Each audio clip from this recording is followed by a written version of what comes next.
김진의 돌직구쇼에 오신 여러분 반갑습니다. 김진입니다. 저는 오늘도 이곳 광화문 청계 광장에 나와 있습니다. 배우 강주한 씨가 잠시 후 검찰로 송치가 됩니다. 그런데 경찰이 출동했을 당시, 그러니까 강주한 씨가 긴급 체포되던 그 당시, 다시 말하면 강주한 씨가 성폭행을 한 직후 노래방 기계에서 노래가 연주되고 강주한 씨가 노래를 부른 것 아니냐라는 증언이 나왔습니다. 이해할 수 없는 행동들. 경찰에서는 국가수의 강주한 씨의 마약 검사도 의뢰한 상황입니다. 상황이 전혀 다른 상황으로 펼쳐지고 있습니다. 잠시 후에 이와 관련된 뉴스 속보와 상세한 이야기 전해드리겠습니다. 전 비가 오나 눈이 오나 매일 아침 이곳에서 여러분을 기다리겠습니다. 김지의 돌직구쇼 지금 라이브로 시작합니다. 잠깐만요.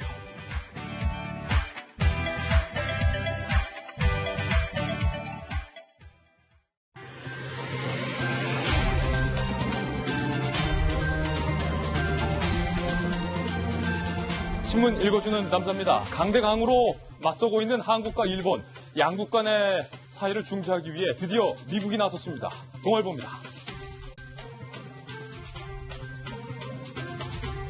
관여 나선 미국, 한일 갈등 해결을 위해서 할 일을 할 것이다 라고 밝혔습니다. 스틸웰은 한일 반드시 양국 간의 관계 이번에 해결해야 한다. 일본의 경제 보복과 관련해서 미국이 나서겠다 이렇게 밝혔습니다. 외교적 대화를 위한 지원을 하겠다.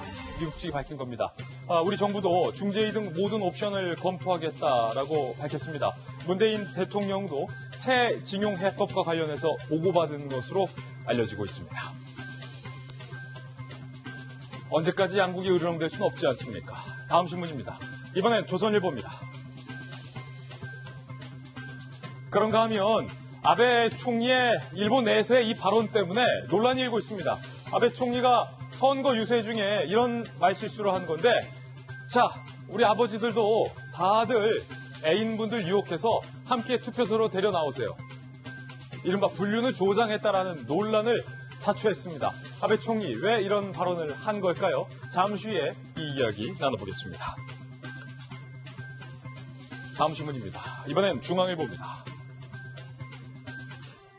그런가 하면 대표적인 진보 교육감인 조희연 교육감이 자사고를 폐지한 데 이어서 이번에는 아예 외고, 그러니까 특목고까지 다 폐지하자라고 주장을 했습니다. 반발하고 있는 학부모들의 사진도 함께 실렸습니다. 교육계에서는요, 일반고 학력 대체 없이 자사고 죽이기에만 몰두하느냐라면서 반발을 하고 있습니다. 조희연 교육감, 자사고에 이어서 특목고까지 다 폐지하자.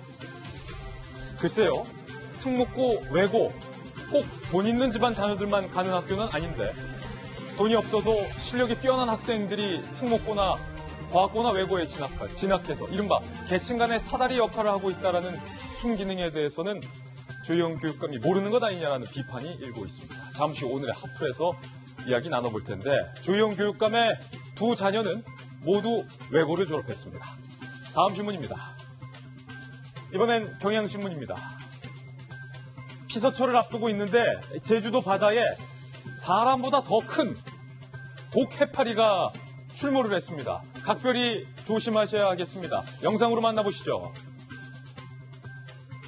자, 지금 사람보다 더 큰 해파리 모습입니다. 이 해파리의 이름은 노무라 잎깃 해파리인데 저 촉수에 치명적인 독성 성분이 있습니다.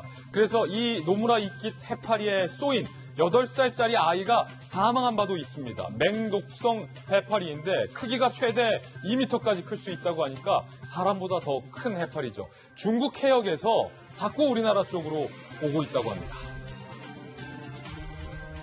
중국에서 미세먼지도 날라오고 황사도 날라오고 이제는 독성 해파리까지 날라오고. 다음 신문입니다. 이번엔 경제지 한번 보실까요? 한국경제. 줄여서 한경. 한국경제 제목이 흥미롭습니다. 타다 못하나. 타다 못하나. 저만 재밌습니까? 타다 못하나. 그런데 내용은 심상치 않습니다. 우리 정부에서 택시를 대체할 수 있는 수단으로 혁신을 외쳤던 바로 이 타다.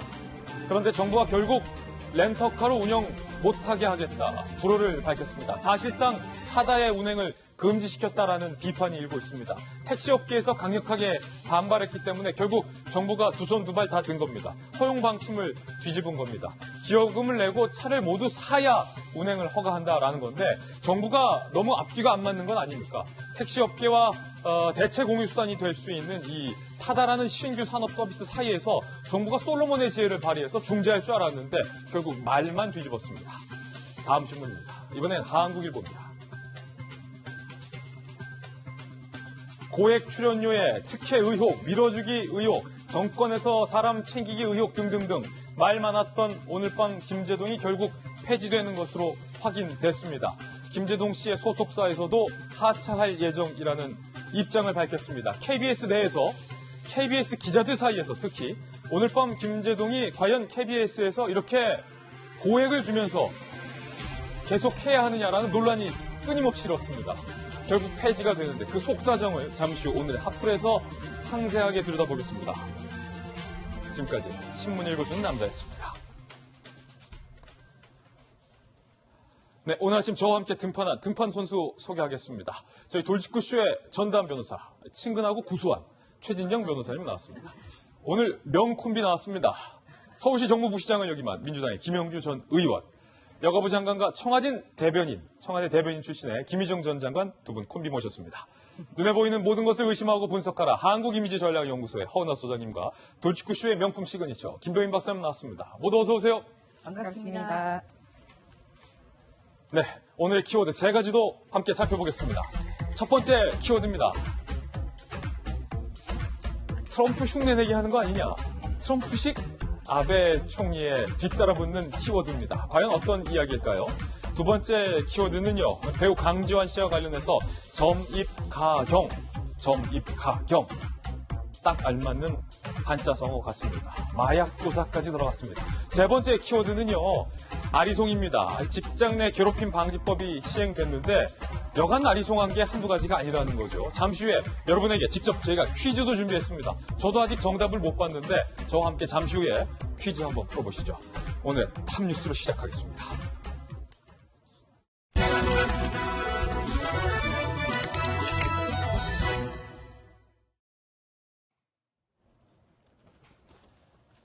네, 탑뉴스 주제부터 공개하겠습니다. 바로 이겁니다.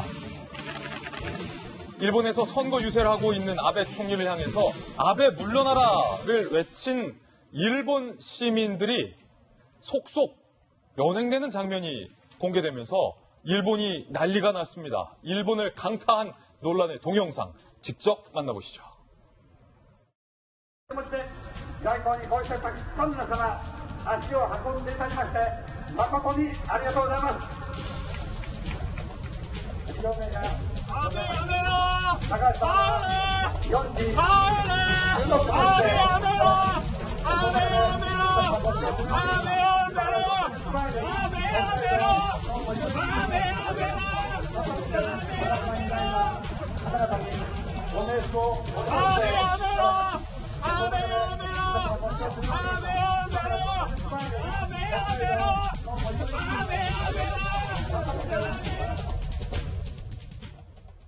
자, 사복을 입은 경찰들이 순식간에 남성을 끌고 가는 모습, 그뿐만이 아닙니다. 논란이 되는 동영상 이후에 한 여성이 아베 총리의 증세에 반대하는 구호를 외치자 역시 사복을 입은 사람들이 이 여성을 끌어가는 영상과 사진이 공개되면서 일본이 난리가 났습니다. 일본 내의 반응도 함께 보시죠.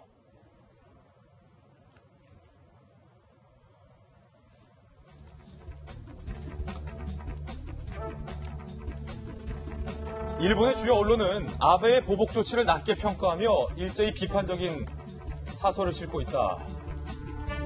여론 주도층도 아베가 무슨 생각으로 일어나 비판적이다라는 얘기를 한일관계 전문가가 얘기하고 있는데요. 자, 김희정 장관님. 네. 일본 내에서 조금 전에 보셨던 네.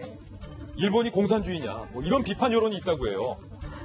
아니, 이웃 나라에게만 저렇게 민주적이지 못한 방법을 하시는 줄 알았는데 자국 국민에게도 민주적이지 못하네요. 저는 일본이 민주주의 국가인 줄 알았는데 저 영상 일본이라는 거 빼고 저 초등학생들한테 보여주면 이 나라는 과연 어떤 정치 제도를 택한 나라일까요? 라고 질문을 하면 민주주의라고 대답하는 사람이 얼마나 많이 나올지 궁금합니다. 또 하나는 뭐냐면 그 아베 총리가 총리 자격을 가지고 국가 행사에서 연설을 할 때 만약에 생각하지 못했던 저런 일이 일어난다면 예를 들어서 저런 식의 폭력으로 대응해서는 안 되지만 경찰이 다가가서 이런 행동은 안 됩니다라고 설명을 할 수 있다고 봐요. 그런데 저거는 총리 자격으로 연설한 것도 아니고 명백히 그냥 정치적인 행위를 하는 일이고 저 정도 육성으로 얘기를 하는 거는 충분히 자신의 정치적인 성향과 지지 의사와 반대 의사를 나타내는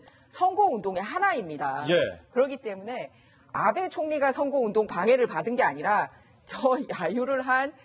야유도 아니고 그냥 소리 정도 지른 저 시민이 선거운동 방해를 받은 거예요. 예. 네. 그리고 통상 우리나라 같은 경우도 저 정도 소리를 지르면 옆에 있으신 분들이 왜 이러세요? 이런 수준에서 하지 저렇게 뭐 오랫동안 소란했던 것도 아니고 한 10초 정도 돼요. 지금 시간 카운팅 해보면. 지금 저 사복 입은 분들이 경찰로 밝혀지면서 더 논란이 뜨거워지고 있어요. 네, 사복 경찰이고요. 또 하나는 보시다시피 저기 큰 도로를 사이에 두고 있는 게 보입니다. 상당히 멀리 있었는데도. 네, 그러니까 바로 차량 앞에서 이루어지는 게 아니고 도로를 하나 건너서 이런 일을 했는데도 이 정도 반응을 했다라는 게 현재 일본이 과연 이제 민주주의에 대해서 어떤 생각을 하고 있는지 특히 아베 총리 쪽에서 어떻게 생각하고 있는지 궁금하고요.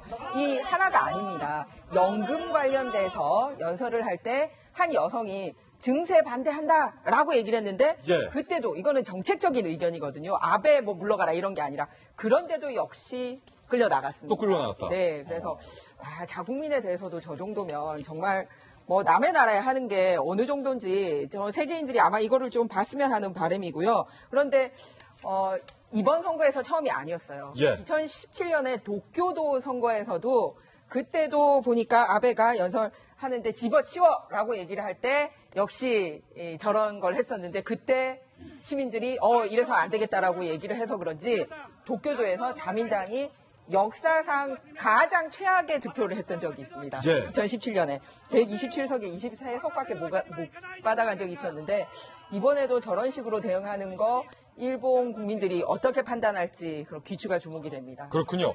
이뿐만이 아닙니다. 지금 아베 총리가 일본 내에서 여러 가지 구설수에 오르고 있습니다. 이번에는 말실수를 했는데 이게 심상치 않아요. 불륜을 조장하고 있다라는 비판이 일본 내에서 일고 있습니다. 들어보시죠.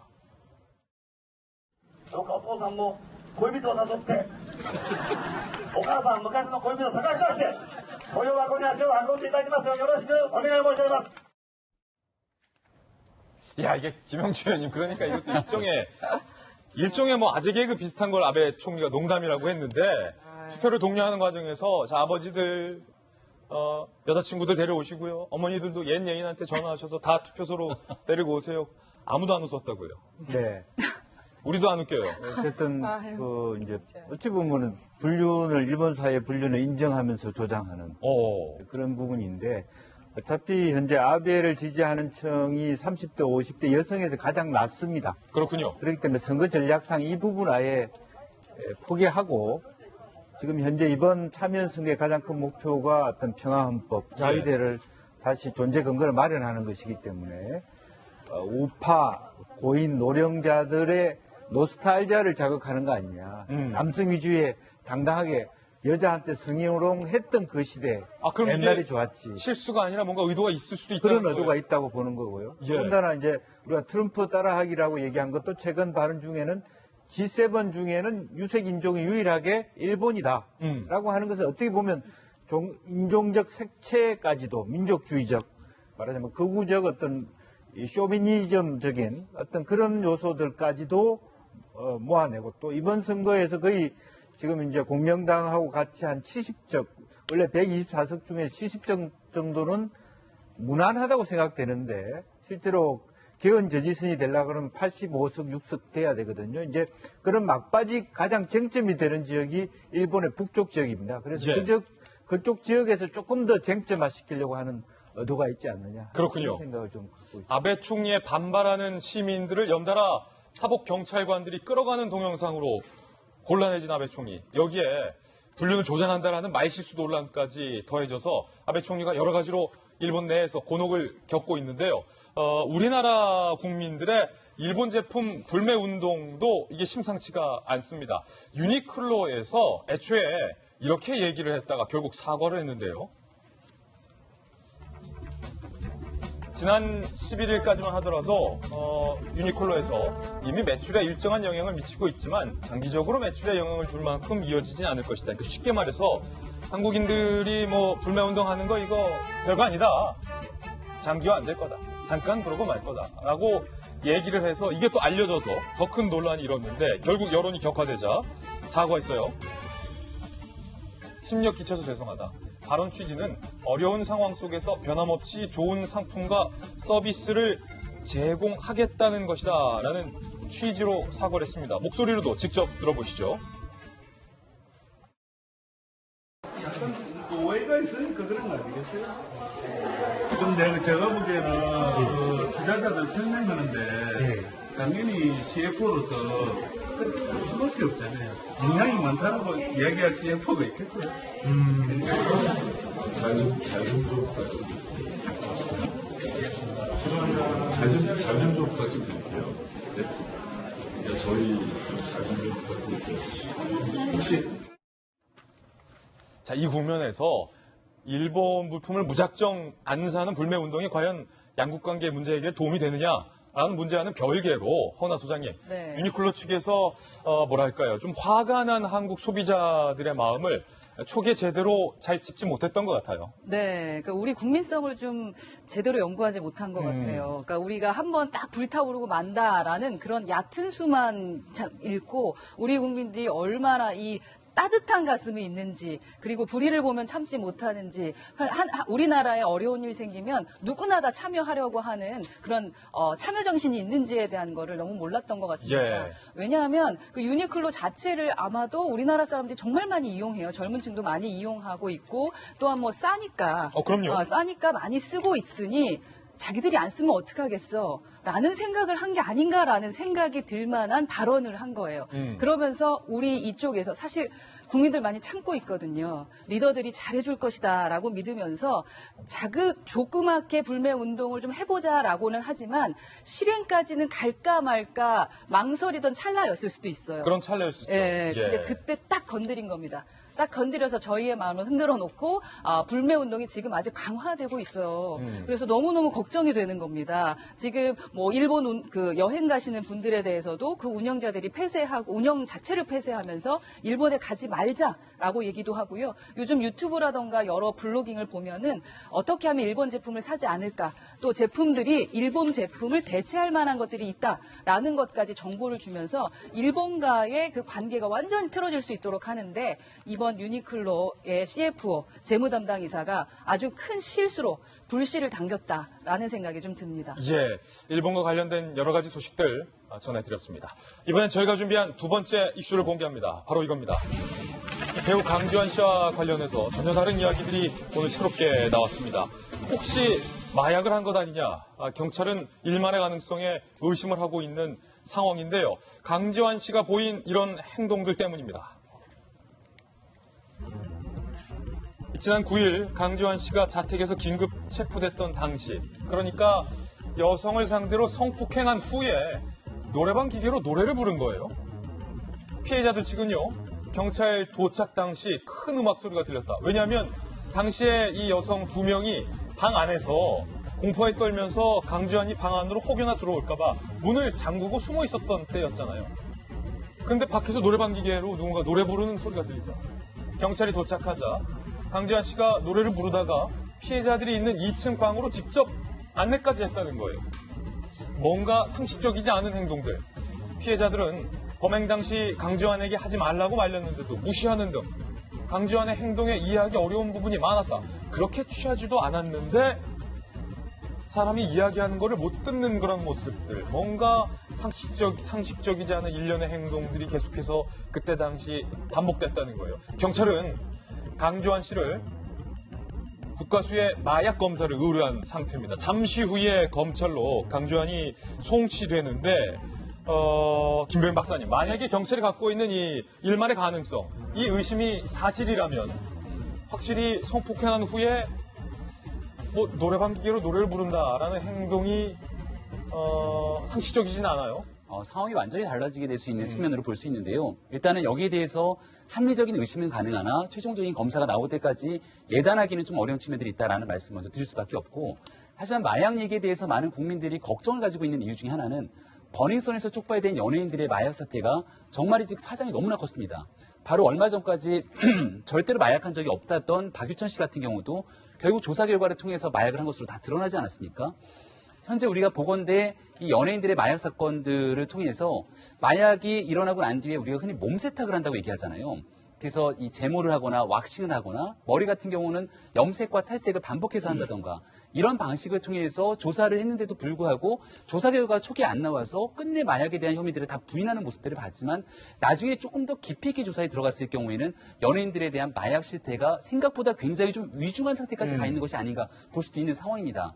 강지환 씨가 과연 이 같은 행동을 하게 된 배경들을 보게 되건데 상식적으로 처음에는 술에 취해서 기억이 나지 않는다 그랬어요. 술에 취해서 기억이 나지 않는 상태인데 노래방 기계에서 노래를 부른다거나 실제로 경찰이 왔음에도 불구하고 그 경찰을 그대로 이치에 있는 여성들의 방까지 안내했던 측면들을 바라보면은 이것은 취해 있다고 보기도 좀 어렵고 이성적인 판단으로 이야기를 한다라고도 보기가 어려운 측면들이 있습니다.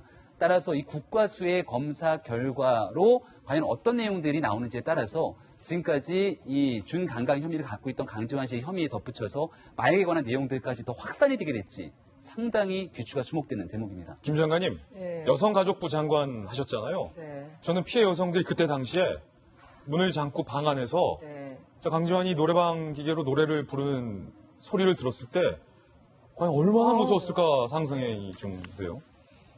분명히 그 한 명이 정신 차렸을 때 그 성폭력 행위를 하고 있는 거를 말렸을 때도 듣지 않았다고 그랬어요. 그래놓고서는 두 사람을 방에다 사실상 감금하다시피 해놓고서 나가서 그냥 자기도 모르게 나오는 노래 정도가 아니라 작정하고 노래방에서 자기가 원하는 노래를 틀어놓고 반주까지 맞춰가면서 노래를 불렀다는 거 아닙니까? 예. 그러니까 이거는 범죄에 대한 어떤 반성의 의식이라든지 이런 게 전혀 없어요. 그리고 노래를 부르다가 경찰이 오니까 안내를 했다라는 거는 정말 어떻게 보면 자기가 안 했다라는 걸 얘기를 하려고 그런 준비까지 하지 않았나라는 생각까지 듭니다. 그래서 그냥 술 취했기 때문에 단순히 실수를 해도 마땅히 이렇게 정말 공분을 자아낼 만한 일인데 그 뒤에 하는 행동들을 봐서 처음 행동하는 사람 맞아? 이런 일 여러 번 있었던 거 아니야? 라는 의심까지도 사실 해야 되는 그런 상황이에요. 그런데 그 안에 있는 여성들은 이게 그냥 성폭력 정도에서 끝나는 게 아니라 야 내가 더한 꼴을 당할 수도 있겠구나라는 심리적인 그런 두려움이 있었을 거예요. 왜냐하면은 뭐 물론 강지환이 직접 노래를 불렀는지 여부는 확인을 해봐야 되지만 네. 노래방 기계가 작동되고 있었던 것은 경찰이 확인했으니까 네. 경찰은 아직 안 왔죠. 한 명은 성폭행 당하고 한 명은 성추행 당한 상황에서 밖에서 노래방 기계 소리까지 들리면 얼마나 무서웠겠어요. 그게 왜 정말 깜깜한 그 숲속에서 정말 그 들짐승들에게 당했을 때 멀리서 그런 또 하나의 들짐승 소리가 들렸을 때 그 사람의 공포감이 뭐겠습니까? 그런데 이런 들짐승보다 더 무서운 사람이기 때문에 무슨 짓을 더 할지 아니 저 정도라면 나중에 와서 우리 입막음을 다른 방식으로 할 수도 있겠구나라는 그런 온갖 생각이 짧은 순간 다 들지 않았을까 그런 생각이 들어요. 그래서 여기서 짚고 넘어갔으면 하는 부분이 뭐냐면 정말 반성하지 않는 자세에서 이거는 진짜 가중처벌이 돼야 된다. 이제 뒤늦게 시인을 했지만 이 법정에서 반성하느냐 아니냐가 굉장히 중요합니다. 그런데 지금까지 시종일관 부인하다가 마지막에 이제 DNA 결과 나오고 하니까 이제서야 시인하는 걸로 봐서 정말 죄의식이 없는 사람이다라는 거고요. 또 하나는 며칠 전 뉴스에서 마약 22kg가 우리 국내에 유통됐는데 그게 73만 명이 동시에 아이고. 그 사용할 수 있는 분량이라고 그러더라고요. 73만 명 어마어마한 숫자입니다. 예. 예. 그래서 그게 과연 다 어디 갔을까라는 거고요. 마지막으로 제가 부탁드리고 싶은 것 중에 하나 뭐냐면 이 연예인들이 왜 이런 일이 많을까 생각을 해보니까 요즘은 직장 내에서 성폭력 방지, 성희롱 방지, 성매매 방지 관련되는 교육을 1년에 한 번씩 하도록 되어 있어요. 의무화돼 있죠. 네. 그런데 연예인 기획사에서도 아마 거기 상근하시는 스태프들은 오히려 교육을 받지만 이런 식으로 계약하는 연예인들 더 이런 교육을 받아야 되시는 분들은 평생 이런 교육을 한 번도 받지 못했을 가능성이 굉장히 커요. 그래서 이번 기회에 이런 부분까지 좀 보완을 해서 좀 나가야 되지 않을까 그런 생각이 듭니다. 일단 강지환이 마약을 했는지 안 했는지는 확정적이지 않은 상황. 피해자의 몸에서 DNA 검사를 해봤는데 강주환의 DNA가 나왔다라는 것은 강주환이 성폭행을 했다라는 반증인데 지금 일련의 행동들을 봤을 때 최준용 변호사님, 그러니까 마약을 했을 개연성, 가능성 얼마나 된다고 보십니까? 사실 굉장히 좀 의심스러운 정황이 적지 않습니다. 무슨 말씀이냐면은 며칠 전에 그 긴급 체포가 되고 그날도 바로 조사를 하지 못할 만큼 술에 취해 있다라고 했습니다. 그리고 그 다음날 그래서 오전에 1차 조사를 했는데 1차 조사에서도 기억이 안 난다. 횡설수사를 해서 결국은 정신을 차릴 때까지 있다가 그날 저녁이나 돼서야 2차 조사를 했다는 그런 보도를 제가 봤습니다. 근데 아무리 그 전날 술을 마시고 했다 하더라도 오후가 되도록 정신을 못 차려서 늦게야 2차 조사를 한다는 것은 납득하기 어려운 점이 없지 않습니까? 아마 그렇기 때문에 그러한 어떤 맥락 속에서 경찰도 단순히 그 범행 당시에 술만 마셨느냐 이런 것에 대한 합리적인 의심을 가지고 지금 그 마약 검사를 했지 않을까 싶은데요. 지금까지 보도를 보면은 간이 시약 검사를 했는데 그 결과에 대해서는 분명히 그 결과는 나왔음에도 불구하고 얘기는 할 수가 없다라고 하면서 좀 더 상세한 내역을 국립과학수사연구소에서 결과를 보겠다 이렇게 얘기를 했습니다. 일반적으로 어떻게 보면은 간이 시약 검사의 어떤 결과가 나오지 않았을 경우에는 통상은 그런 결과가 나오지 않았는데 좀 더 상세한 조사를 하기 위해서 국과수로 넘겼다 이렇게 하는 케이스가 많은데 뭐 아직 단정할 수는 없습니다만 나름대로 경찰은 이미 그 결과를 가지고 있는 것 같습니다. 더불어서 아까 말씀하신 것처럼 강지환 씨의 피해를 당했다는 여성의 몸에서 강지환 씨의 DNA가 검출됐다는 것은 뭐냐면은 이 피해가 있은 직후에 이 이른바 해바라기 센터, 성폭력 피해자 통합지원센터에 가서 성폭력 어떤 그 관련되는 증거 채집 키트를 통해서 조사를 했는데 그 결과 이 피해 여성의 몸에서 체액이 나왔다는 것이죠. 한마디로 물적 증거가 확보됐다라는 점에서 본인은 기억나지 않는다고 하지만 준강간의 혐의가 실질적으로 입증됐다라는 점에서 굉장히 의미가 큰 것 같습니다. 잠시 후에 강지환이 검찰에 송치됩니다. 이미 분당경찰서에 저희 중계진이 나가 있는데요. 강지환 씨에게 잠시 후에 모습을 드러내면 한번 물어보겠습니다. 과연 노래방 기계를 왜 틀었는지, 성폭행 이후에 마약을 한 것은 아닌지 여러 가지 오늘 제기되는 새로운 의문점들과 관련해서 잠시 후에 강지환 씨가 모습을 드러내면 저희 이미 분당경찰서 앞에 나가 있는 저희 취재진을 통해서 직접 한번 물어볼 기회가 있을 것 같습니다. 물론 강지환 씨가 과연 그 질문에 답을 할지 아니면 이번에도 그 질문을 외면하고 그냥 검찰로 갈지는 조금 두고 봐야 될 것 같습니다. 잠시 후에 강지환 씨가 모습을 드러내면 생중계로 다시 한번 연결을 하겠습니다. 그런가 하면 그냥 해프닝에 불과하다. 신화의 이민우 씨와 관련된 이야기. 그런데 경찰의 생각은 전혀 달랐습니다. CCTV를 확인해 본 결과 이민우가 여성을 성추행한 장면이 확인돼서 경찰은 이민우 씨를 검찰로 송치했습니다. 지난달 29일 20대 여성 2명 신화 이민우가 술자리에서 성추행했다라고 경찰에 신고했죠. 지난 3일 이민우 측은요. 작은 오해로 발생한 해프닝이다. 아유 성추행 아니다. 해프닝이다. 오해 풀렸다. 그리고 여성들도 실제로 고소를 취하했어요. 그런데 경찰은 고소를 취하해도 수사를 계속했다는 거죠. 경찰 수사가 계속 이어졌어요. 이민우 씨는 지난 14일 경찰 조사에서 친근감의 표현이고 장난이 좀 심해진 것일 뿐 다른 의도는 없었다라고 재차 부인을 했습니다. 하지만 경찰이 술집 CCTV를 확인해 본 결과 이민우 씨가 피해 여성의 특정 신체 부위를 만진 장면, 양볼을 잡은 채 강제 입맞춤을 한 장면이 CCTV에 포착이 된 걸로 전해졌습니다. 피해 여성들은 그 자리에서 일어나며 거부 반응을 보였던 그 리액션까지 CCTV에 고스란히 포착이 됐다는 거죠. 경찰은 이민우를 기소 의견으로 검찰로 송치를 했습니다. 자, 최진영 변호사님. 네. 단순 해프닝이었다라고 이민우 씨가 그랬잖아요. 뭐가 지나친 장난이었다. 그런데 장난이 아니었네. 네. 굉장히 가해자 중심적인 발언이고 남성 중심적 발언이다 이렇게 될 것 같습니다. 사실 그렇습니다. 최근에 있어서는 그 대법원 판례가 모든 성범죄 피해 같은 경우에는 여성 중심으로 보고 여성의 진술이 특별히 정말 신빙성이 없다라고 보지 않는다면은 그것을 배척하지 말라는 것이 기본적인 그 법원의 태도입니다. 근데 지금 같은 경우에는 어떻게 보면은 얼른 어떻게 그 배우에서 합의를 하고 무마를 하려고 했던 정황이 드러난 셈인 것 같은데요.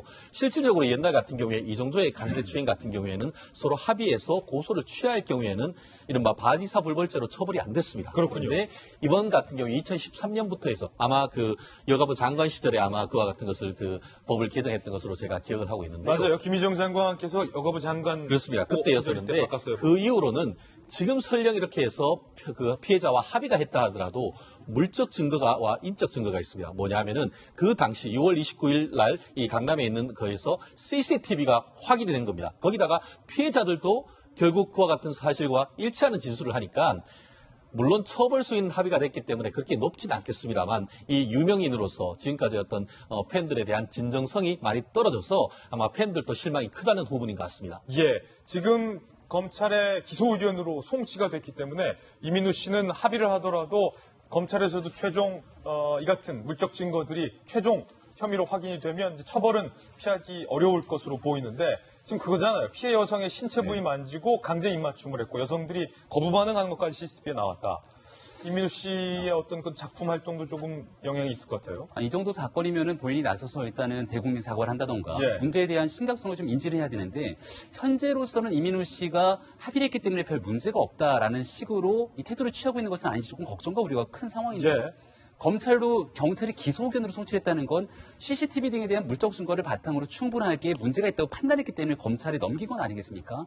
지금 이민우 씨 팬들 입장에서도 상당히 불쾌한 감정들을 지금 나타낼 수밖에 없는 상황인데요. 이 그룹 신화라고 하는 이 아이돌 그룹은 98년도부터 시작돼서 꽤 오랜 기간 장수하면서 많은 국민들의 사랑을 받았던 그룹입니다. 근데 이게 여성에 관한 성추행 문제가 불거지게 됐을 경우는 이민우 씨뿐만 아니라 이 신화 전체에 대한 이미지 사격도 클 수밖에 없는 것이고요. 이게 이제 그 덕화 TV라는 프로그램이 있습니다. 한 예. 지상파에서 7월 말 정도에 이제 새로 시작되게 되는 프로그램이 있는데 새롭게 야심차게 준비하는 프로의 첫 번째 게스트가 바로 이민우 씨였다는 아, 거예요. 그래요? 내일 모레 하는 그 프로. 그러니까 그 프로에 이민우 씨를 게스트로 초대를 해서 녹화까지 끝냈다라고 얘기가 나오고 있는데 예. 조금 전에 우리가 얘기를 했지만 이민우 씨 측 입장에서는 합의가 다 끝났기 때문에 별 문제가 없겠지라고 생각했던 것이 아닌가 생각이 되는데요. 이게 검찰로 송치되면서 문제가 커지게 되면은 결국 그 피해가 고스란히 사실은 해당 방송사 입장으로 넘어갈 수 있기 때문에 방송사에서도 이거를 계속 어떻게 해야 되는 건지 이민우 씨의 편집본을 드러내야 되는 건지 근데 이게 또 편집이 불가능할 정도로 같이 잘 짜여져 있는 거라 고심이 크다라는 얘기가 전해집니다. 얼마 전에 강지환 씨 문제가 불거지면서 한 방송사의 이 조선 생존기라고 하는 프로그램이 어떻게 될 것인가를 두고 고민이 많았고 그 피해는 고스란히 이 방송을 함께하고 있는 다른 출연진들, 제작진들 수많은 사람들한테 피해가 전가가 되게 되는데 그만큼 연예인 한 명이 가지고 있는 도덕성 문제가 굉장히 크게 적용될 수밖에 없는 거거든요. 팬클럽까지 나서서 이민우 씨에게 문제가 있다고 얘기하고 있는데 과연 이민우 씨는 이 문제를 어떻게 극복할 것인지 또 방송사 입장에서도 고심이 크지 않을까 생각이 됩니다. 20년 신화 팬들도 이민우 씨가 지금 검찰로 송치됐다는 소식에 대단히 실망하면서 성명을 발표했는데 이 퇴출 성명 내용 바로 살펴보시죠.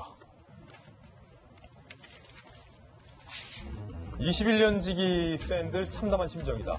신화라는 브랜드 가치와 이미지 훼손을 야기했다. 이민우의 퇴출을 강력히 촉구한다.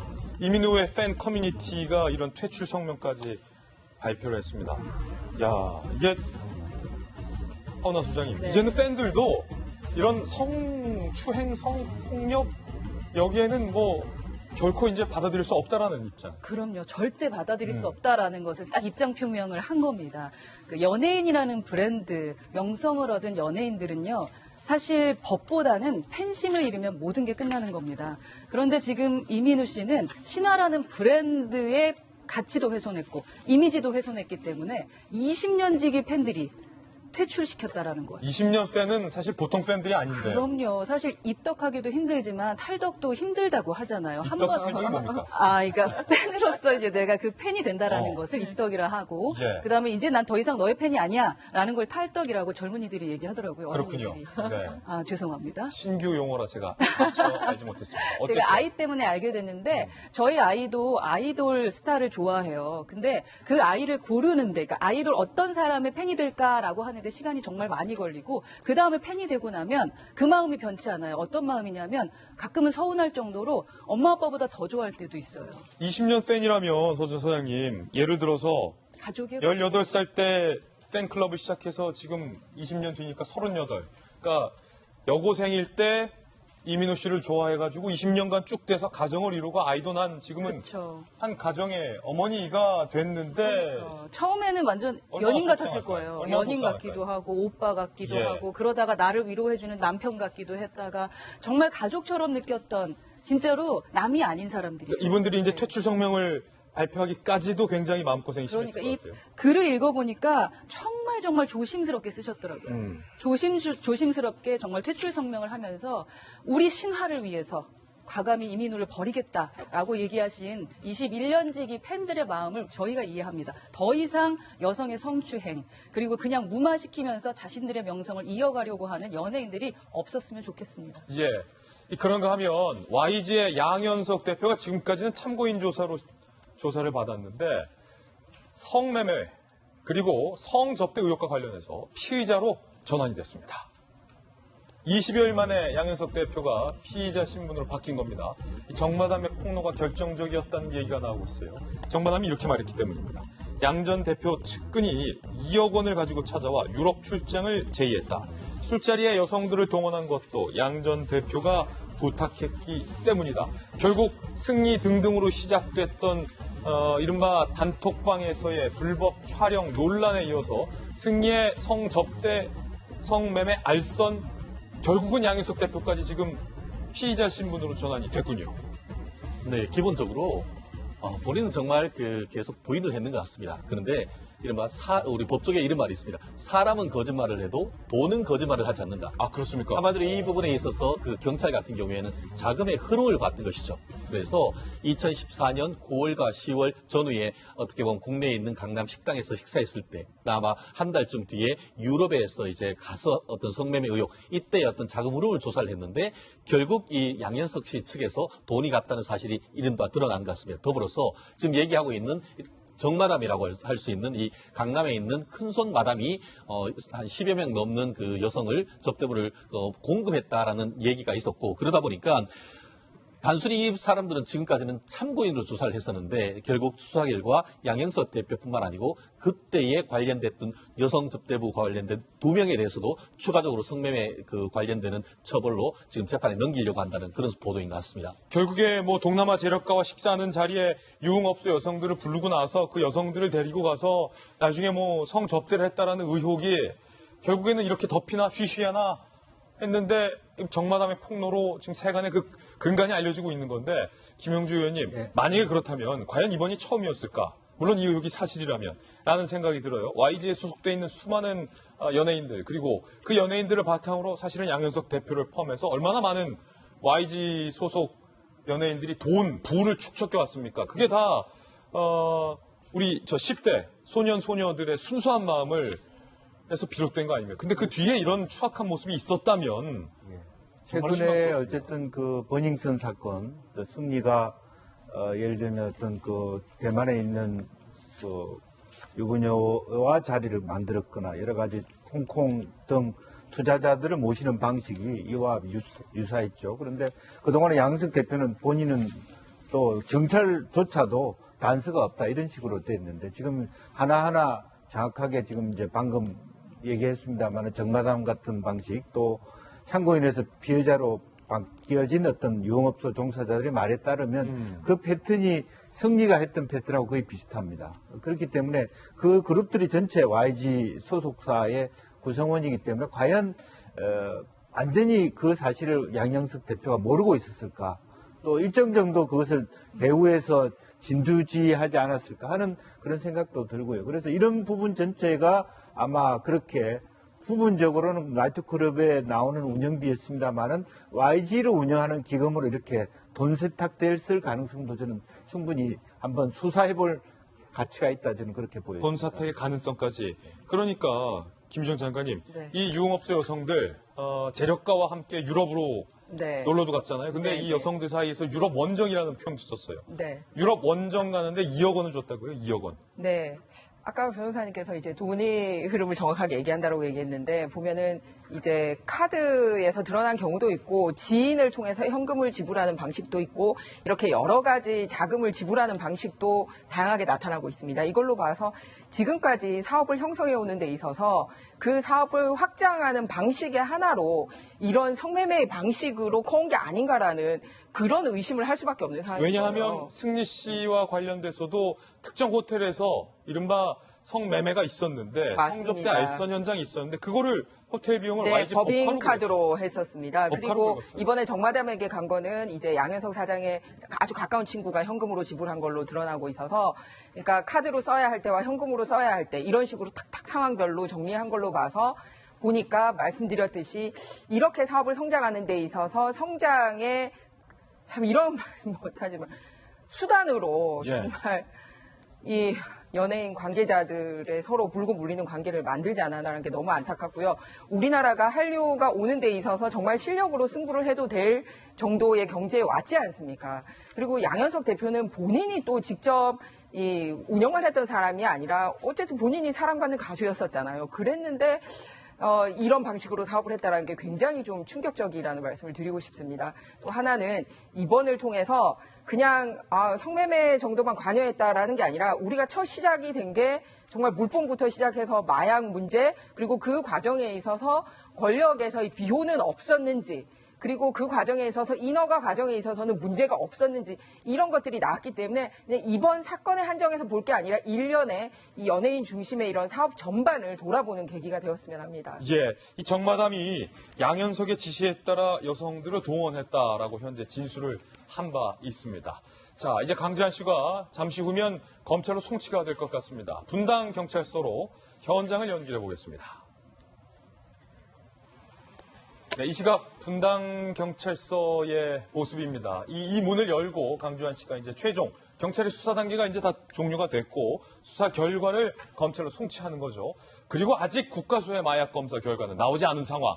과연 국가수 검사 결과가 어떻게 나올지도 많은 사람들이 지금 궁금해하고 있는 대목인데 최진정 변호사님, 국가수 검사는 좀 얼마나 걸립니까?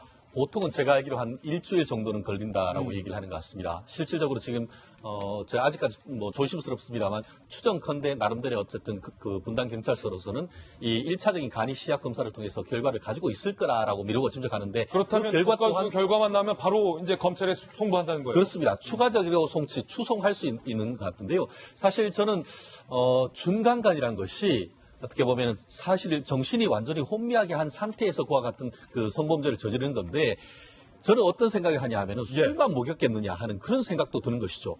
왜냐하면 아직까지 그 확인을 해봐야겠습니다만 이 피해 여성들한테도 그와 같은 경우에 따라서는 그와 같은 어떤 그 마약성 물질을 그 복용시켰을 몰래 했을 그럴 가능성도 있기 때문에 그럴 경우에는 사실 처벌 수위가 훨씬 더 높아질 수밖에 없을 것 같습니다. 지금 강지한 씨가 모습을 드러냈습니다. 이야기 들어보시죠. 한마디만 해주시죠. 뒤늦게 모든 혐의 인정한 이유가 뭡니까? 피해자들에게 합의 종용한 사실이 있나요? 일부에서 마약 의혹도 제기되고 있는데 하실 말씀 한마디만 해주시죠. 자, 제가 예고해 드렸던 것처럼 마약 의혹에 대해서 지금 취재 기자 통해서 물어봤는데 강주한 씨가 전혀 대답을 안 하는 모습이에요. 김弁박사님. 네. 아마 강주한 씨도 조금 전에 언론 보도를 통해서 마약 의혹이 본인을 향해서 불거졌다는 사실을 아마 접했을 텐데 대답을 안 하기로 아예 마음을 굳힌 모양입니다. 만약에 저 내용, 그러니까 지금 현재 제기되고 있는 여러 의혹 제기라든가 그리고 국가수에 의뢰하게 됐다는 마약 검사 등에 대해서 이것은 정말 아니다라고 본인이 생각했다라면 일말의 이야기 정도는 하지 않을까라는 생각이 드는데 입을 좀 굳게 다물고 지나가는 모습이 굉장히 국민들로 하여금 사실 여러 가지 생각을 할 수밖에 없다라고 만드는 것 같고요. 예. 이게 강지환 씨 같은 경우는 여타 이 마약에 대한 의혹들을 받다가 결국은 조사를 받게 되는 경우들은 좀 다르지 않습니까? 급작스럽게 경찰에 체포되는 과정들을 거쳤고 그런 상태 속에서 마약 검사를 받게 되는 거기 때문에 과거의 연예인들이 특히 로버트 할리 씨 같은 경우가 그런 케이스이지 않습니까? 과거 이제 문제가 제기됐었고 우리가 흔히 말하는 몸 세탁 같은 경우를 통해서 나중에 검사를 했지만 그 검사를 바탕으로 마약에 대해서 검출이 일부 되지 않았던 측면들도 존재를 하는데 이러한 준비 과정들이 전혀 없는 상태로서 만약 검사를 했다라면은 여기에 대해서 어떤 결과가 나오기까지는 장담하기 좀 어려운 측면들이 있는 것 같습니다.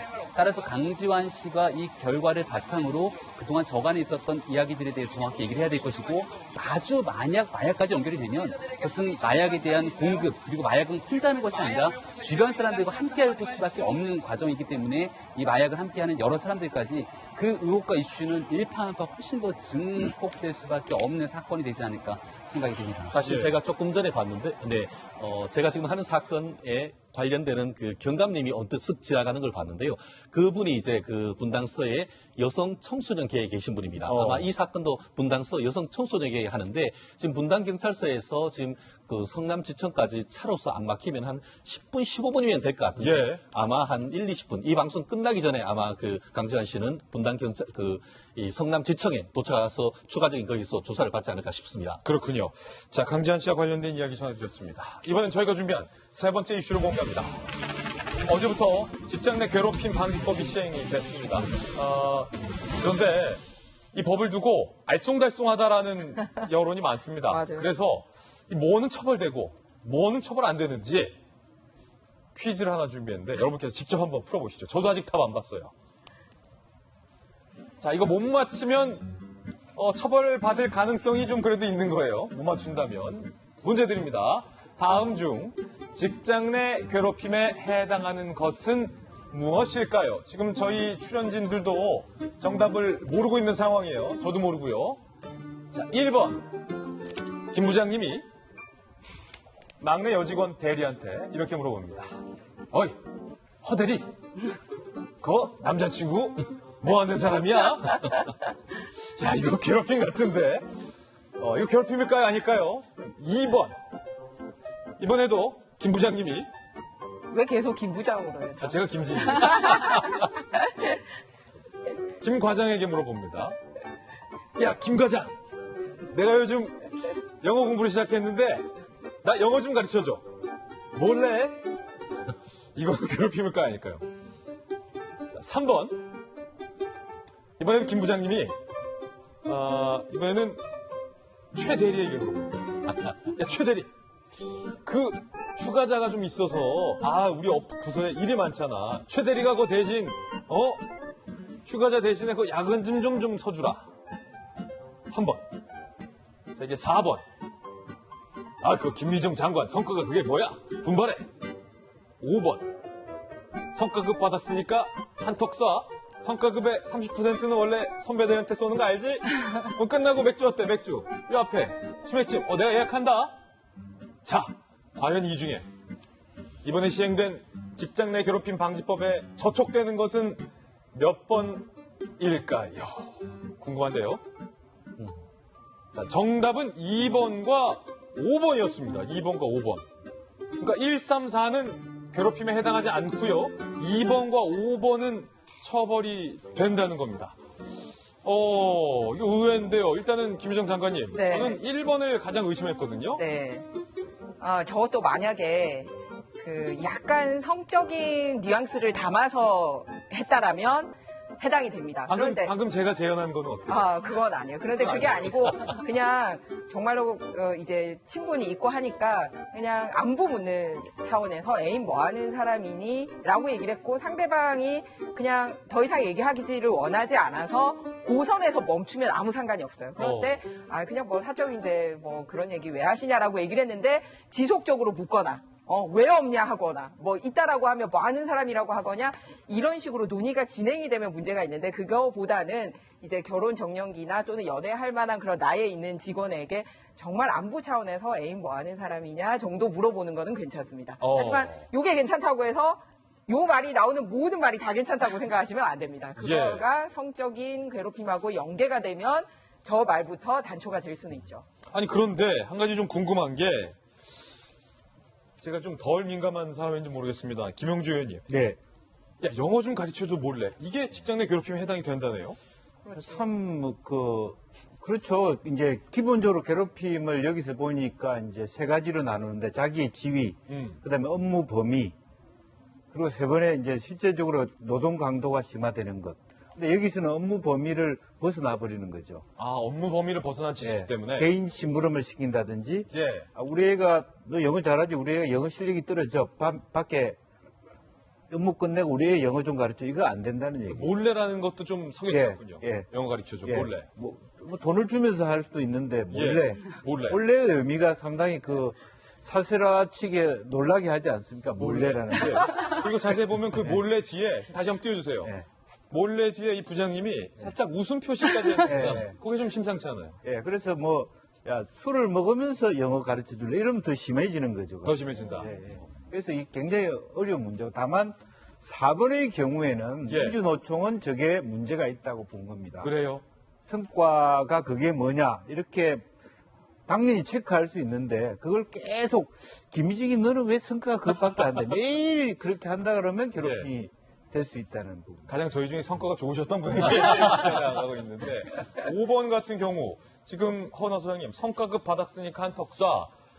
요거는 사실 제가 좀 찔리는 게 저희 그 돌직구쇼 제작진 중에 또 둘째 작가가 또 뭐 잘 일을 잘해서 성과급을 받았어요. 근데 제가 또 야 성과급 받았으니까 커피 쏴 해가지고 둘째 작가가 전체한테 다 기쁜 마음으로 행복하게 커피를 쏜 적이 있거든요. 네, 16일 이전이네. 16일 이전이에요. 이전. 근데 진짜 행복했습니까? 행복했어요, 저희 작가. 그게 바로 신체적, 정신적 고통을 주면은 이게 그 직장 갑질 방지법에 그 저촉되는 것이거든요. 예. 사실 이런 부분을 하나하나가 과연 OX냐 하기는 사실 쉽지가 않죠. 쉽지 그렇기 않아요. 때문에 일반적인 추상적인 근거를 좀 알 필요가 있는 것 같은데 말씀하신 것처럼 직장에서 지위나 관계 우위를 이용을 해서 더불어서 업무의 적정 범위를 넘어야 되는 것이죠. 그 결과 아까 말씀드린 것처럼 신체적, 정신적 고통을 주거나 근무 환경을 악화시키는 것. 한마디로 저쪽 구석탱이 가서 일해. 이런 것들. 이런 것까지 포함돼서 참 사실 말은 쉽지만 예. 구체적인 결론은 정말 아리송하다는 비판이 없지 않았습니다. 또 하나 성과급은 우리 사회에서 너무 갈라먹기가 일반화된 거죠. 그러니까 성과 자체를 인정해 줘야 되는데 성과급이 나오면 그냥 돌아가면서 같이 쓰는 걸로 돼 있습니다. 그거는 별로 말하자면 자유경제 질서에 반한다. 저는. 예, 그렇게 판단한 거군요. 이 법이 사실은 취지 자체는 상당히 좋은 것 같아요. 기본적으로 사회적 약자를 보호한다라는 취지는 상당히 좋은데 이 법을 집행하기 전에 혹시 그 직장 생활을 한 20년 이상 한 사람에게도 조언을 받았는지, 그러니까 10년, 20년 했던 사람, 또 이게 뭐라 그러지, 사회생활 처음 하는 사람, 여성, 남성 모든 사람의 의견을 들여서 진짜로 직장에서 사실 성과를 내지 않으면 회사 존재 가치가 없잖아요. 그 성과도 내면서 또 사회적 약자도 보호할 수 있는 진짜 법을 만들었는지는 조금 한 번 더 생각을 해봐야 될 것 같다는 개인적인 의견은 있습니다. 예. 자, 이번엔 저희가 준비한 다음 순서입니다. 취재 수첩 Y가 준비되어 있습니다. 오늘은 과연 어떤 사건이 준비되어 있는지 그럼 사건부로 이동하시죠.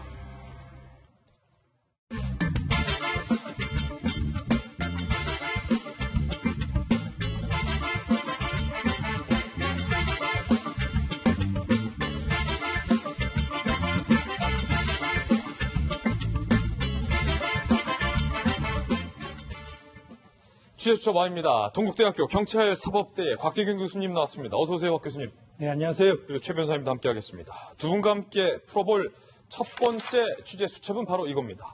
감히 내 차를 맨발의 터리범. 과연 어떤 사건인지 저희가 CCTV 영상 입수했는데요. 함께 보시죠. 자, 빨간색 동그라미 안에 있는 남성을 주의하시기 바랍니다. 흰색 차량의 문을 대담하게 열고 뭔가를 뒤져. 그런데 진짜 차주인이 지금 나타납니다. 그래서 맞은편에서 문을 열다가 웬 남자가 자기 차 문을 여는 걸 본 거예요. 너 뭐야? 당신 뭐야? 라고 쫓아갑니다. 그러자 이 남성이 마구마구 도망치기 시작하죠.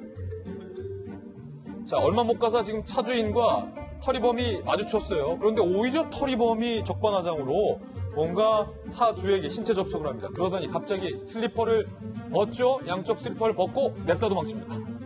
다시 한번 보실까요? 양쪽 슬리퍼를 벗길래 뭐 하나 싶었는데 자, 오른쪽 슬리퍼도 마저 벗고 순식간에 맨발로 도망칩니다. 그런데 잡혔어요. 이렇게 잡혔어요. 차 주인에게 엎어치기 당하고 제압당했는데요. 이 장면을 직접 차 주인에게 저희가 재연을 부탁해봤습니다. 어떻게 잡으셨나요? 라고 부탁을 드렸더니 자, 지금 저희 후배 기자가 엎어치기를 당하고 있죠. 이렇게 제압을 했다라고 당시 상황을 재현했습니다. 차량 주인의 이야기 들어보시죠. 당시에 이제 문을 열었을 때 조수석 수납함하고 이제 가운데 수납함을 이렇게 뒤적이고 계셔가지고 이제 너무 당황스러워가지고 이제 누구시냐 물어봤는데도 대답이 없으셨어요. 또 도주를 하시더라고요. 팔 잡고 제가 다리 걸어서 이렇게 넘겨뜨렸어요. 네, 그런 다음에 이제 뒤로 돌아서 팔목을 꺾은 다음에 등을 이렇게 누르고 있었죠.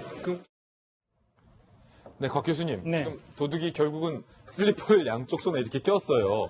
이러고 도망쳤는데 20m도 못 가서 지금 차량 주인에게 엎어치기로 제압되는데 이 차량 주인이 심상치 않아요. 누굽니까?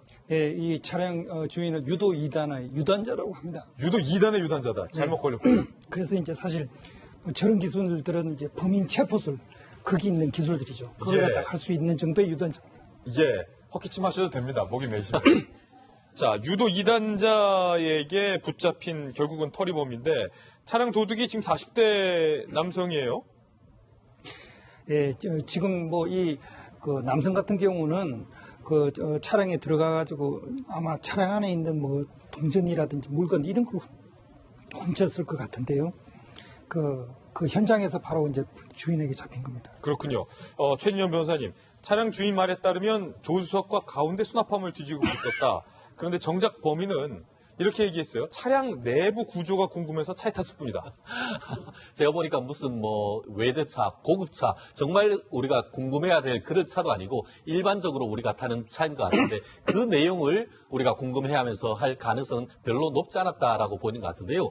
실제로 지금 그 본인은 아직까지 이제 내부만 궁금했을 뿐이라고 해서 죄를 부인하는 취지인 것 같은데 절도죄의 실행의 착수는 물건을 수색할 때의 실행에 착수가 됐다라고 합니다. 그렇기 때문에 설령 그것을 취득하지 않았다 한다 하더라도 내부에 어떻게 보면 물건을 어떻게 보면은 그 취득하고 이것을 손을 닿다라고 하면은 접촉했는 것만으로도 이미 그 절도죄의 실행에 착수가 있었다라고 보이는데요.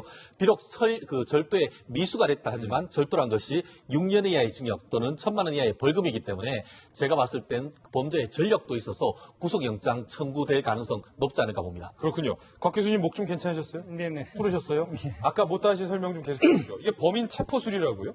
네, 그렇습니다. 사실 이제 유도의 기술 같은 경우는 서로 이제 가까운 거리에 있는 그런 경우에 상대를 제압하기 상당히 좀 유리한 그런 여러 가지 기술들이 있습니다. 그래서 이분이 이제 사용을 한 게 이제 팔을 잡고 그리고 이제 다리를 이제 밧다리를 걸듯이 그렇게 이제 걸어가지고 이제 넘어뜨리고요. 그리고 이제 뒤로 돌아서 이제 팔목을 꺾은 다음에 상대를 제압해가지고 등에 이제 올라서서 이제 제압을 한 거거든요. 도망가지 완전히 못하게. 거의 뭐 저희 소위 FM대로, 네. 정석대로. 네, 그렇게 되면 이 범인이 어떻게 이제 더 이상 이제 도망갈 수 없고 완전히 바닥에 눌려 있는 상태에서 이제 제압을 당하는 뭐 이런 것들이 이제 유도에서 이제 하는 기술 중에 하나고 사실 이제 경찰들이 많이 배우는 그 이제 범인 체포술. 그러니까 형사들도 사실은 네. 이 유도 배우잖아요. 네, 이런 걸 타는데 이 사실 이제 그 유도 같은 게 가까운 근거리에 있는 상대를 제압하기가 유리한 여러 가지 기술들이 있기 때문에 아마 이제 그걸 사용을 한 것 같습니다. 예, 제 아는 분이 이제 저는 태권도 유단자거든요. 근데 저희가 태권도 배울 때 이제 유도를 쭉 배우신 분이 근접거리에, 네. 그러니까 근접거리에 들어왔을 때는 뭐 유도를 당해낼 운동이 없다 그러더라고요. 네, 그렇습니다. 가장 이제 중요한 게 통상적으로 싸울 때 보면 이제 멱살을 잡지 않습니까? 멱살. 그래서 이제 이 멱살을 갖다 이제 잡아가지고 이제 상대를 쓰러뜨리는 이런 기술들은 상당히 이제 유도에서 이제 다양한 기술들이 있기 때문에 순식간에 이제 제압을 당하는 거죠. 예, 결국 맨발로 도망쳤지만 달리기도 별로 안 빨랐다라는 걸 알 수 있었습니다. 두 번째 취재수첩 사건 살펴보시죠. 여경 간부의 위험한 초대, 성추행의 헛소문까지. 이게 어떤 사건인지 정말 바로 보시죠. 여경 선배의 위험한 초대. 2017년 2월 서울의 한 경찰서 소속 여성 경찰관 A씨. 당시 경감이었어요. 46살. 경찰서 인근 술집에서 팀 소속 부하 남성 경찰관 B씨의 특정 신체 부위를 두세 차례 강제 추행을 했습니다. 이 장면을 목격한 다른 경찰의 폭로로 이 여성 경감이 지구대로 전출이 되는 징계 조치가 있었습니다. 4개월 만에 다시 복귀를 했는데 문제는 돌아온 이 여성 경감이 이 피해자 남성 부하 직원에 대해서 헛소문을 발설하고 다닌다는 거예요. 아, 저 남자가 부산에 내연녀가 있다. 뭐 이런 소문을 퍼뜨리는가 하면 기동대 직원들에게 돈 100만 원을 받았다라는 헛소문을 냈다는 거죠. 헛소문에 이어서 무고까지 합니다. 저 B씨가 나에게 강제추행을 당했다는 허위 사실을 말하고 다닌다라는 고소장까지 제출을 했습니다. 검찰 조사에서 모두 다 위증인 것으로 드러났어요. 재판부는 이렇게 밝혔습니다. 상관의 권위를 이용해 강제추행을 하고 명예훼손까지 한 혐의는 그 죄가 무겁다. 무고까지 시도한 만큼 잘못이 크다라고 실형을 선고했습니다. 그런데 지난해 해임 처분당한 A씨는 또 판결 불복 항소를 한 상황입니다. 교수님, 이게 적반하장도 유분수지 말입니다.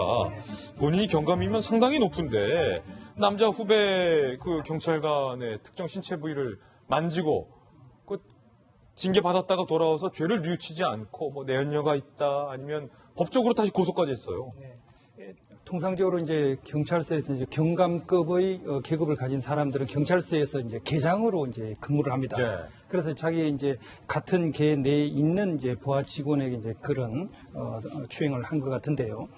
이 사람이 결국 이제 문제가 있다 그래가지고 이제 다른 지구대로 이제 전출을 갔습니다. 근데 이제 4개월 만에 이제 다시 이제 복귀를 하면서 비록 같은 부서에 있지는 않지만 다른 부서로 다시 이제 경찰서로 이제 복귀를 이제 한 거죠. 그래서 이런 인사 조치가 보면은 상당히 이제 성 관련된 문제 같은 걸 상당히 예민하고 민감하고요. 그리고 특히 이제 피해자 입장이 상당히 고려가 돼야 됩니다. 근데 이제 그런 좀 인지적인 그런 어떤 감수성 이런 거에 비추어 본다면 조금 아쉬운 그런 어떤 조치가 아니었나 그렇게 볼 수 있는 겁니다. 예. 아니 지금 뭐 강제추행의 명예훼손의 무고인데 지금 본인은 계속 억울해서 뭔가를 지금 해임에 대한 항소를 했는데 어떤 게 억울하다는 거죠? 그렇습니다. 사실 지금 그 언론 보도를 보면은 본인의 어떤 그 지위에 대해서 해임된 것에 대해서 항소를 했는 것인지 아니면 어제 있었던 그저께 있었던 이 판결에 대해서 항소를 했는지 그 자체는 정확하게 명확하지는 않습니다. 그렇지만 이게 해임에 대한 항소라고 한다고 하면은 결국 그와 같은 해임에 대해서 본인이 생각하기에는 그와 같은 해임 처분 실질적으로 이렇게 될 경우에 실질적으로 파면이기 때문에 본인이 10여 년 이상 해서 있었던 어떤 그 퇴직금이나 이런 것들의 절반을 못 받을 그럴 가능성이 굉장히 큽니다. 그러다 보니까 추후에 본인들의 어떤 명예 회복 내지는 어떤 경제적인 문제 이런 것을 위해서 항소를 했을 것 같은데요. 더불어서 지금 이번 사건 같은 경우에도 이른바 불구속돼서 재판을 하다가 재판부에서 선고하면서 법정 구속했던 그런 케이스인 것 같은데 아시다시피 남성이 여성을 추행하는 것뿐만 아니고 여성이 남성에 대해서 성적 접촉을 하는 것도 추행이 된다는 것을 보여주는 대표적인 사안이 아닌가 생각합니다. 맞습니다. 사실은 굉장히 상식적인 일인데 이걸 좀 혼돈하시는 분들이 간혹 계셔요. 여성이 남성을 추행하면 뭐 남성은 괜찮겠지라는 생각. 이제는 또 안 된다라는 거예요. 그렇습니다. 그래서 옛날에는 뭐 부녀를 뭐 가늠했는 이런데 지금은 이제 형법 자체가 바뀌어서 사람을 가늠했는 사람을 추행했는 것으로 되기 때문에 이제는 우월한 지위를 이용해서 여성의 상사가 남성에 대해서 이와 같은 성접촉하는 것도 처벌된다는 거 정말 명심해야 될 것 같습니다. 강력하게 이번에 법원에서 처벌을 했군요. 자, 두 분과 함께 두 가지 사건 이야기 나눠봤습니다. 감사합니다. 네, 다음은 오늘의 하플 시간입니다. 오늘은 과연 어떤 분들이 하플 4인방에 선정됐는지 하플 4인방 만나보시죠.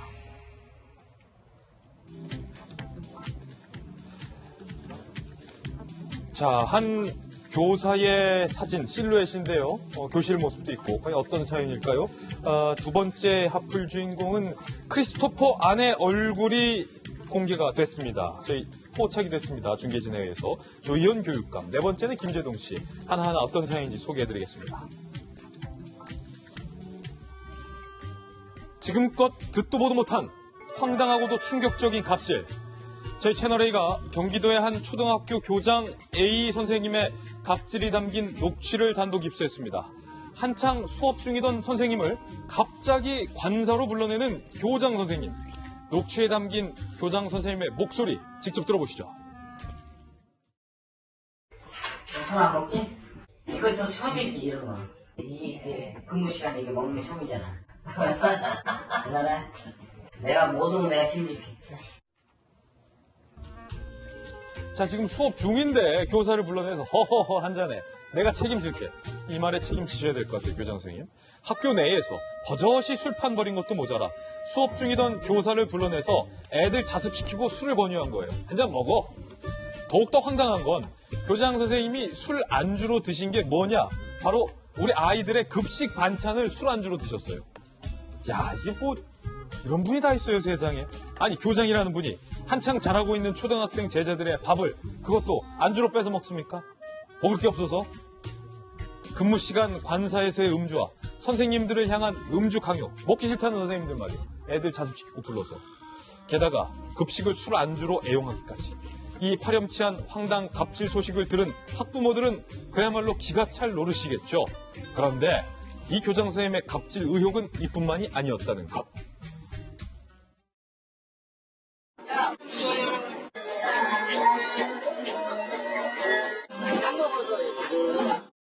또 노래를 부르라고 계속 강요하시는데 내가 놀잇감인가 굉장히 수치스러웠습니다. 똑바로 하라면서 발로 엉덩이를 찬다거나. 또 아이들이 하는 말이 학교가 감옥이란 표현을 해요. 파면 당했으면 좋겠고 제가 원하는 건 그래요. 지금 조금 전 녹취록에서 잠깐 송대관 씨의 네 박자 반주가 나왔는데 송대관 네 박자 노래 시킨 거예요. 교사들을 유흥을 위한 도구처럼 대한 이 교장 선생님. 혼란 학부모들은 현재 아이들의 등교를 거부하고 있습니다.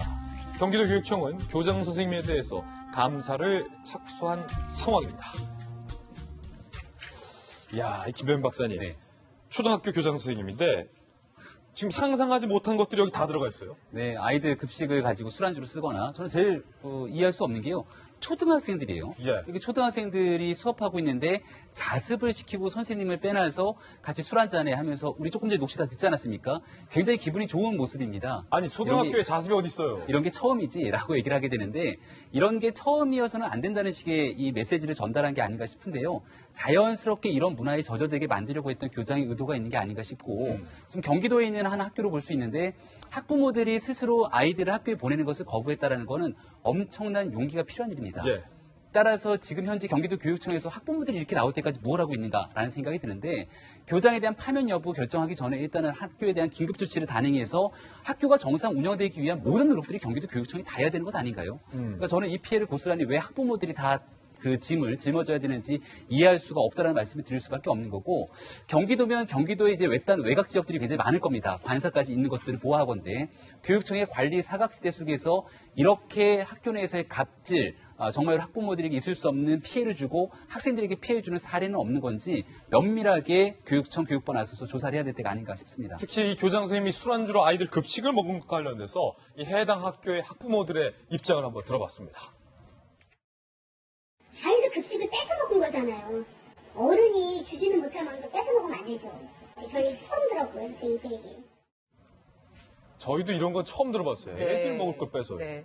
우리 직장에서도 왜 직장 식당 메뉴 있으면 메뉴 네. 좋은 날 빨리 가서 줄 서려고 그러잖아요. 맞아요. 뒤에 오면 그 메뉴는 떨어질 가능성도 있어요. 그럼요. 초등학생도 마찬가지입니다. 식사 시간에 뭘 먹어도 맛있는 나이긴 하지만 좋은 반찬 나오면은 애들은 조금 더 먹고 싶어도 이제 아직 식사 안 한 다음 학년 때문에 그 나눠주시는 분들 정말 다 많이 주고 싶어도 개수 딱딱 해서 주거든요. 그러면은 교장 선생님한테 술안주 갈 메뉴라면은 아마 김치나 뭐 이런 거 가져갔을 것 같지는 않아요. 좀 특별한 메뉴 갔을 것 동그란 땡 같은데. 같죠. 그러면은 애들이 누군가는 저거 더 주세요 했는데 미안해 못 줘 하면서 못 먹은 안타까움도 있고 못 준 그 아주머니 안타까움도 다 묻어 있는 그런 저 급식이었다라는 맞아요. 거예요. 그래서 네. 너무 참 속상하고요. 그리고 또 하나 문제 제기를 했으면 하는 부분이 뭐냐면 이게 바로 관사인데요. 우리 돌직구쇼에서만 해도 관사를 둘러싼 일정 직위 이상의 사람들의 갑질에 대해서 여러 번 얘기를 한 여러 적이 차례 있습니다. 나왔어요. 과거에는 이렇게 지방 임지를 가거나 또는 특별히 업무에 매진하기 힘들 때 했던 관사 제도인데 관사를 통해서 이렇게 음흉한 이렇게 나쁜 일이 이루어진다면 한번 이 관사가 필요한 직책인지 아닌지 되돌아봐야 되지 않나라는 생각이 들어요. 이 업무 효용성을 높이기 위한 관사였는데 거기에 은밀하게 술자리를 벌이는 교장 선생님 그리고 외교 공간에서 역시 요리 남겨가지고 자기 식구들 먹으려고 했던 외교관 얘기 우리 얼마 전에 했었죠. 네, 그리고 관사 관사에 들어갈 자격 안 되는 청와대 대변인이 자기 집 바로 눈앞에 두고 관사 들어가서 재테크 활용하는 사례까지 해서 그래서 관사에 들어갈 만한 사람이 들어갔는지 이게 악의 장소로 이용되고 있는 건 아닌지 한번 점검해 봤으면 하는 바람입니다. 예, 첫 번째 황당한 하플 사연이었습니다. 두 번째 하플 주인공 만나보시죠. 지난 4월 스페인 주재 북한 대사관을 습격했다가 체포된 자유조선의 멤버 크리스토퍼 안. 그런 그가 일단은 자유의 몸이 됐습니다. LA 연방법원이 15억 상당의 보석금과 가택연금 조건으로 그를 석방하기로 결정합니다. I send you email also. Yeah, did you get it? No, I didn't. I don't really have anything to say right now, though. We got no comments. 크리스토퍼 안은 발목에 감시 장치를 찬 채 병원 방문과 교회 예배 때만 외출이 허용되고 또 다른 자유조선 멤버와의 만남도 제한됩니다. 또한 재판부는 북한이 크리스토퍼 안의 생명을 위협하고 있다고 판단, 거주 장소를 철저히 비공개에 붙이며 신변 보호에 나서고 있습니다. We will take every measure we can to keep his location a secret, and we do have every confidence that he will be safer in the United States than anywhere else right now. 그러나 아직 스페인 송환 여부를 결정할 재판이 남아있어 법적 공방은 계속될 예정이라고 하는데 크리스토퍼 안 측은 최대한 송환을 막겠다는 입장인 것으로 전해지고 있습니다. 서울 시내 자사고 8곳을 탈락시킨 조희연 서울시 교육감. 이번에는 자사고뿐만 아니라 외고 등 특목고까지 전면 폐지할 것을 제안했습니다. 직접 들어보시죠. 자사고는 이제 정책적 유효기간이 다 됐다. 그러니까 20년 전에 자사고 체제로는 남지 못하는 새로운 현실이 우리에게 있다. 이렇게 이제 말씀을. 이 자사고 일반고 전환의 핵심 요인은 저는 섞임의 교육이라고 생각을 해요. 재벌의 자녀와 택시 운전사의 자녀가 한 학교에서 저는 만날 수 있어야 된다고 봐요. 그게 자사고뿐만 아니라 이제는 외고 특목고까지 전면 폐지하자는 조희연 교육감. 그런데 이 폐지는 문재인 정부와 진보 교육감들의 핵심 공약입니다. 조 교육감이 총대를 메고 나섰지만 교육 내로남불이라는 비판이 끊이지 않고 있습니다. 조희연 교육감의 두 자녀가 알고 보니까 모두 외고를 졸업했다는 사실이 밝혀진 거예요. 논란이 일자 조희연 교육감이 이렇게 해명했습니다. 양반제 폐지는 양반 출신이 주장하는 게 설득력 있다. 뭔 소리예요 이게? 서민, 천민들만 양반제도 폐지를 주장하면 공감대가 적다. 그러니까 두 아들을 외고에 보낸 본인이 자녀교육 측면에서 볼 때 우리가 양반이다라고 강조한 것. 이 발언을 두고 비난도 이렇습니다. 조 교육감뿐만 아니라 현 정부의 장관 18명 중 12명이 자녀를 자사고, 외고, 강남 8학군에 있는 학교에 보냈고 문재인 대통령과 조국 수석의 딸도 정작 외고를 졸업한 것이 알려져 있습니다. 그런데 자사고나 외고를 귀족학교로 규정하고 폐지를 주장하는 것이 과연 얼마나 설득력이 있을지 의문입니다. 허나 수장님, 네. 딸이 지금 고등학교에 다니고 있는 부모 입장에서 봤을 때 지금 뭐 자사고 폐지에 이어서 이제 특목고까지 폐지하자라는 조희연 교육감의 발언과 양반제 폐지는 양반해야 한다라는 이 해명 어떻게 보십니까? 좀 황당하고 이 조희연 교육감 자체가 좀 잘못된 관점을 갖고 있고 되게 위험한 발언을 했다고 저는 생각을 합니다. 세 가지 차원이 있는데요. 첫 번째는 저희에게 계급투쟁이라는 단어가 이렇게 스치게 한다라는 거예요. 예를 들어서 재벌의 자녀와 택시 기사, 계급이 있다라는 얘기입니다. 그러면 누가 도대체 노동자이고 자본가인가? 택시 운전하시는 분들도 자본가입니다. 근데 왜 우리에게 엉뚱한 상상을 하게 하는지 그 첫 번째 관점을 지적하고 싶고요. 그다음 두 번째 관점입니다. 예를 들어서 재벌가의 자녀의 아이는 공부를 늘 잘하고 택시기사의 자녀는 공부를 못합니까? 택시기사의 자녀 중에도 공부 잘해서 좋은 고등학교 가는 사람들이 있습니다. 분명. 외고 가고 과고 가는 분들 많다. 그렇죠. 그런데 왜 처음부터 어떠한 프레임을 놓고 택시기사의 자녀는 공부를 못하고 이 사람들은 학원을 많이 다니니까 공부를 잘할 것이다 라는 관점으로 교육에 대한 책임을 지시는 분이 그런 말씀을 하실 수 있을지 학부모 입장에서 이해가 되지 않습니다. 마지막 세 번째 말씀드릴게요. 혹시 강남에 있는 그 학원가를 저녁에 가보신 적이 있는지 말씀드리고 싶습니다. 그 학원가 앞에 얼마나 많은 차들이 있는지 강북하고는 아주 많은 차이가 납니다. 학원과 앞이. 그런데요, 일반적인 일반고에서도 그렇게 학원을 가면서 공부하는 학생들도 있고, 또 학원을 가지 않는 학생들도 있고, 또 자사고라던가 외고에 다니는, 특목고에 다니는 학생들도 학원에 가는 학생이 있고, 또 학원에 가지 않는 학생이 있습니다. 무엇든지 이미 다 섞여 있을 수도 있다라는 관점은 왜 갖지 못하고, 그냥 이거 아니면 저거 아니면 이거, 동그라미 아니면 X, 이런 식의 관점으로 교육을 책임을 지시고 있다면 앞으로 정말 창의적인 교육을 받아야 되는 우리 아이들, 어떻게 교육을 받을 수 있을지에 대한 의문이 우리 그 학부모 입장에서 들고요. 마지막으로 제발 정치인들, 우리 아이들을 볼모로 정치하지 마세요. 예. 아이들이 얼마나 힘들어하는지 현장 가서 제발 좀 확인해 보시기 바랍니다. 투표하는 사람만 생각하지 마시고 초등학교, 중학교, 고등학교 학생들의 그 아이들의 말을 한번 들어봐 주시기 바랍니다. 정작 조희영 교육감의 두 자녀가 모두 다 외고를 졸업한 사실이 드러나면서 이런 비판이 있어요, 김용주 의원님. 네. 본인들은 본인들의 자녀 교육을 외고에서 잘 끝내놓고 나서 이제 없애는 거냐, 내로남불 비판이에요. 그러면서 자기가 이제 많이 양반제를 폐지할 나는 수 있다. 양반이다. 우리 애가 공부 잘해서 간 거는 합법적인 거고, 그러면 나는 또- 가난했는데 예. 내 애가 잘한 케이스가 외고 간 케이스인데, 일반고 저는 다니는 방법을 분들은 좀 뭐 발상의 약간- 전환을 좀 했으면 좋겠습니다. 예. 그러니까 외고를 갔으면 외고를 간 그 학과에 맞는 대학을 간다든지, 혹은 자립형 사립고를 뭐 일방적으로 없애지 말고 진짜 자율의 자기 기준을 얼마나 충족할 수 있는 능력이 있는 건가만 평가해 주면 되거든요. 그럼 저절로 능력이 없는 데는 말 안 해도 없어질 거예요. 그걸 무리하게 일괄돼서 없앤다고 하는 것은 아마 어떻게 보면 위헌의 소지도 저는 있다고 봐요.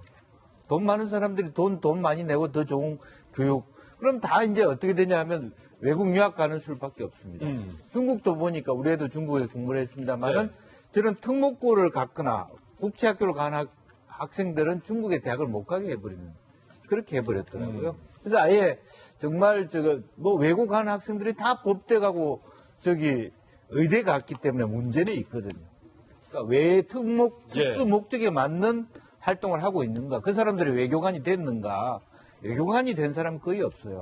그렇다면 그 목적에 맞는, 또 우리나라 과학고도 마찬가지입니다. 굉장히 대학이 그 수준을 못 받아주니까 과학고 나와서 서울공대 나온 사람은 말하자면 희생자, 패배자, 그렇게 돼 있습니다. 그것을 좀 더 큰 틀에서 봐줄 수 있어야 되는데, 이제 그런 면에서 왜 정말 그 교육부 전체, 유은혜 장관은 다행히 좀 그런 부분에 좀 부정적으로 생각한다고 늘었습니다만은, 일선 교육감이 말하자면 중등 교육에 대해서, 고등학교 교육에 대해서 자기 개인의 어떤 가치와 주장을 그냥 일반화하는지는 저는 좀 의문이다, 그렇게 생각이 듭니다. 네, 그 가치관의 출발점 자체가 우리 김영준 의원님 말씀하셨듯이 정말 더 올바르게 교육이 진행되기 위해서 우리 현재 학생들과 학부모를 위한 방식으로 뭐가 좋을까 하는 게 아니라 그냥 한번 엎어보자, 이런 거예요. 뭐냐면 예를 들어서 우리가 공부했던 것 중에 하나가 부동산 참사 났을 때 장하성 실장이 내가 강남 살아봐서 아는데 당신들 강남 살 필요 없어요라고 네. 얘기를 했잖아요. 내로남불이었죠.